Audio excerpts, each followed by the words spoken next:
कौन सी बड़ी फाइल पर साइन करके धमाका कर दिया। देखते रह गए राहुल गांधी, इधर पीएम मोदी का वो गजब काम जो नेहरू इंदिरा से लेकर कांग्रेस का कोई पीएम न कर पाया। प्रधानमंत्री नरेंद्र मोदी को आपने अब ग्लोबल टाइम्स नेटवर्क के ग्लोबल बिजनेस समिट में सुना, लेकिन जिस रिफॉर्म्स की वो बात कर रहे थे, कहा कि किस तरह से रिफॉर्म सिर्फ पॉलिसी में ही नहीं बल्कि माइंडसेट में भी हुआ है। माइंडसेट ऐसा बदला है कि जो काम पहले सालों लटके रहते थे वो अब फटाफट हो रहे हैं। ऐसे ऐसे काम हो रहे हैं जिन पर आगे बढ़ने की कोई इच्छा शक्ति दिखाता नहीं था, लेकिन आज भारत में स्पीड से काम हो रहा है। जिस माइंडसेट के साथ काम हो रहा है उसने अंग्रेजों के जमाने से चली आ रही सोच को खत्म किया है। आज ही ये संयोग भी देखिए कि प्रधानमंत्री नरेंद्र मोदी ने वो सबसे बड़ा काम कर दिया जो 70 साल में कोई प्रधानमंत्री नहीं कर पाया। आजादी के बाद इतने सालों तक किसी ने सोचा नहीं था कि सरकार चलाने के लिए अंग्रेजों की बनाई बिल्डिंगों और व्यवस्था से निकलना चाहिए। सरकार के मंत्रालयों को अलग अलग जगहों पर बिखरे हुए तरीके से काम नहीं करना चाहिए। और इसलिए देखिए कि 78 साल लग गए और अब जाकर आज पीएम मोदी ने देश के पावर सेंटर का पता बदल दिया।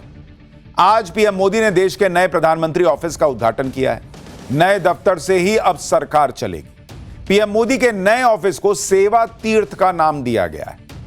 प्रधानमंत्री ऑफिस के बोर्ड पर जो लाइन लिखी है उसकी तो बहुत ज्यादा चर्चा हो रही है। सेवा तीर्थ कॉम्प्लेक्स के बाहर नागरिक देवो भव लिखा है, यानी इस देश का नागरिक भगवान की तरह है और उसकी सेवा करने के लिए दफ्तर बना है, इसलिए इसका नाम सेवा तीर्थ दिया गया है। देश के प्रधानमंत्री का दफ्तर देश की जनता की सेवा के लिए इस भाव के साथ आज सेवा तीर्थ का उद्घाटन हुआ।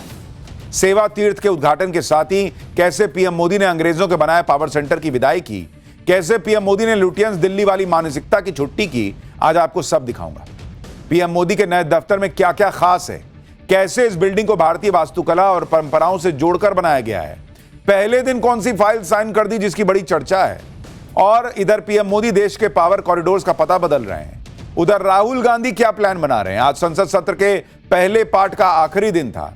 संसद में आखिरी दिन क्या हुआ, राहुल गांधी ने आज किससे मुलाकात कर ली कि नया बवाल करने की तैयारी हो रही है, यह सवाल उठ रहा है।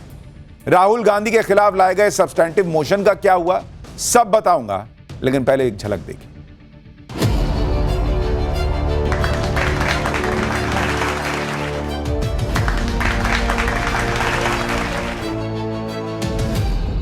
और कर्तव्य भवन जैसे नए परिसर भारत की जनता की आकांक्षाओं को पूरा करने के लिए बने हैं। अब